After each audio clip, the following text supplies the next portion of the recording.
went to my local co-op in Toronto called Karma Co-op. And what I love about, and the reason why I joined them 7 years ago now, being in the city, is because they bring in locally sustainable grown food. Okay. So the majority of what I get is what is grown in season. That's, yes, I was going to say. So that's whenever I want to know what's in season, I go to Karma Co-op and I look at their produce and I go, oh, okay, so like these are what's in season right now. And where is Karma Co-op? Karma Co-op is on, it's just north of Bathurst. Okay. Yeah, sorry. We're going to give them a plug too. Just get north of Bloor and just west of Bathurst. And they're on a little side street off of Palmerston. Okay. Yeah, so there's it's in the annex, yeah. And they've been around like since the 70s, and they're fantastic. And I'm also part of one of their committees called the Food Issues Committee, which we talk about food issues. So so I love going there, and you're getting like, you know, the best of the best that's locally grown in the city with the least amount of pesticide use or as organic as possible. Okay. Mm-hmm. Is it expensive? Let's talk money here. I think that it falls around that medium range of any shopping, grocery store that's out there. However, again, you're going to pick and choose where you're going to spend your money, right? Okay. So if you want to get really good whole foods, organic, locally sourced, consciously, ethically sourced, then that's going to be where you're putting your money into it, right? So you have to kind of maybe don't have the extra coffees out there that if you know that you want your diet to be as clean as possible, then you can't spend your money on things that are not and not clean. Well, yeah. So I think that they're just as pricey or not as pricey as any store that's out there, and I feel that this particular type of shopping supports the local farmers, and that's ultimately what we need. Too, mm-hmm. Yeah. So sweet potatoes, yams. Mm-hmm. Should you buy organic, or can you get away with not buying organic? I think you can get away with not buying organic. Because they're a tuber, they grow in the ground. They're not something that's necessarily sprayed a lot, right? And they're really hardy. So and most people, which I don't, but most people will peel the outside. I just give it a good scrub. I give it a scrub too. And carrots. Yes. Okay. Yeah. So let's talk about these bad boys. Yep. Tricolored. Yeah. Yeah. So carrots. Yeah. Carrots. Same thing. Because they grow deep into the ground. Now, why are they how come they're now? I've seen multicolored carrots, but these they're an heirloom. They're an heirloom variety. They've been out there for a long time. Yeah. So just kind of you can get purple beans, which is kind of. I recently tried a purple cauliflower. Yeah. The taste was a bit different. Yeah. Usually there isn't much difference in taste. This is purple on the outside, but really is orange on the inside. Mm-hmm. My daughter had a very funny thing to say to me today. She said, "Mommy, did you know that if you eat lots of carrots, your skin may turn orange?" Yeah. So they say. And I said. So they say. Yeah. And then what's this bad boy? That's the beet. Yeah. So it's just I know. Well, it's just an orange beet. You can get them red. You can get them golden. Beet. And then there's a red beet there. This is the one that I usually see. It's more purpley, dark purple in color. Yeah. So beets. There's a ton of variety of beets because you can get them. They can have patterns on the inside and striped and tigered. I'd love to get my child to eat some beets. Yeah, it's always hard, but you know what? the key to something like beets, because beets they're sweet, naturally sweet. But if you roast them, really roast them for a good amount of time and let them caramelize naturally, I think you'll have in little chunks. Then they can maybe try that, and I think potentially you might get something out of there. Yeah. And Brussels sprouts. Now Ocean loves her Brussels sprouts. Yeah. Brussels sprouts. That's not an easy thing for kids to eat. She loves all the hard ones: the beans, the broccoli, Brussels sprouts. Awesome. Yeah. But won't eat fruit. We had this conversation. Yes. So sprayed or organic or not organic? It will be sprayed. It won't be heavily sprayed, Right. because they really grow best as it starts to get colder. Not so much in the heat of the summer when all the Right. bugs really come out and the slugs and stuff.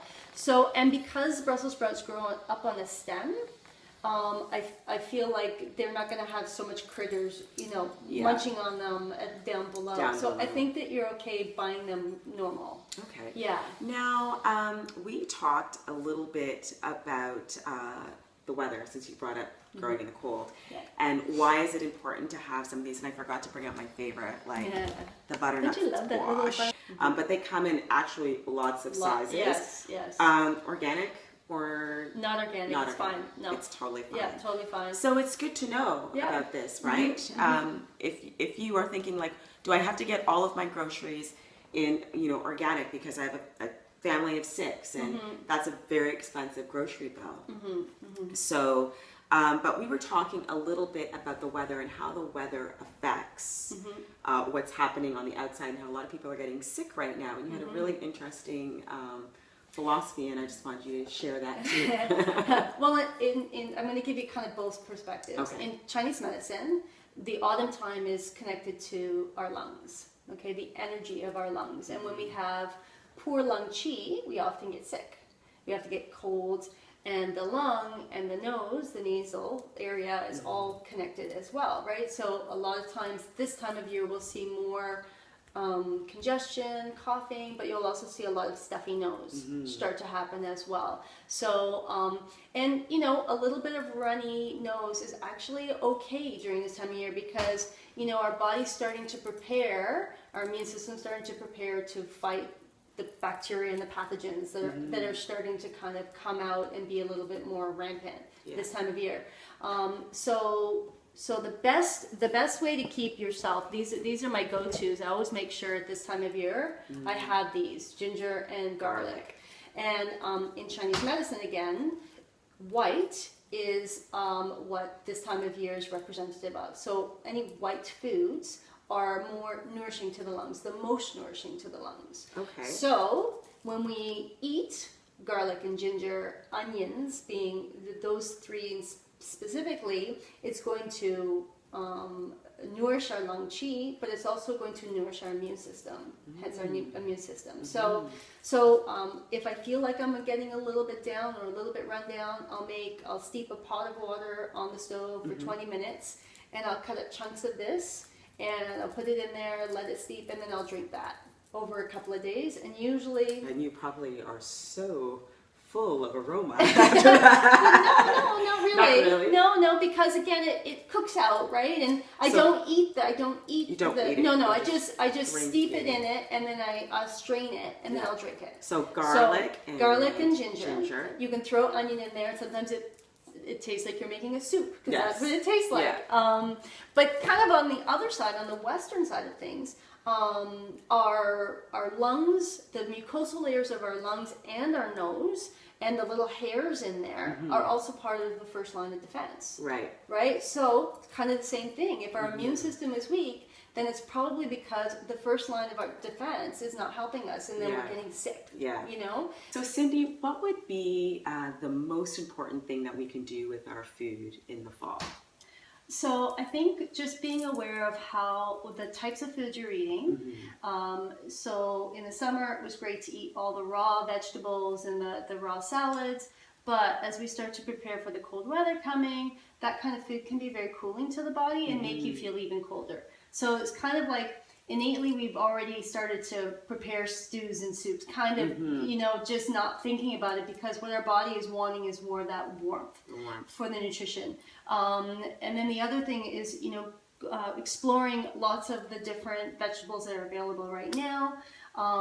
Make it colorful. What I like to do to save time is I'll get a whole bunch of 4 or 5 different colors of root vegetables. I'll chop them up the same size, and I'll roast them up in a big pan, and then put them in the fridge, and then I have them to grab through the week. So I'm going to have fish, I'm going to put some root vegetables with it. I'm going to have stews, I'm going to put root vegetables. How do you roast your vegetables? Right. So normally when I roast my vegetables, I roast it on a lower heat. Okay. But I'll use coconut oil. Sometimes maybe put a little bit of butter in there to give it a little bit of a browning, crisp it up a little bit. I don't generally use olive oil to roast my vegetables because under high heat olive oil can go rancid, can go off. Oh, yeah.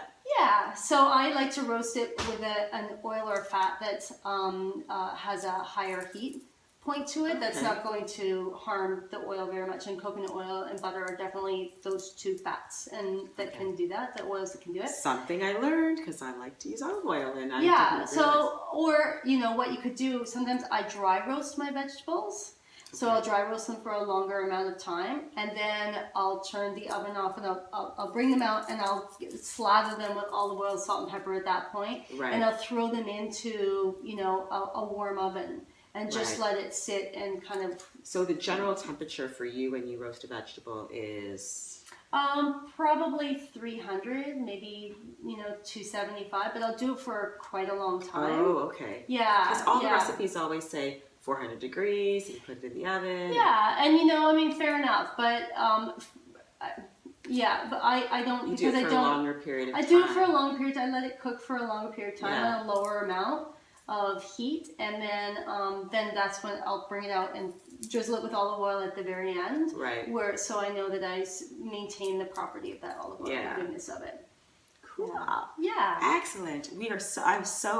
There's so much more that we could learn with Cindy, but we do not have enough time.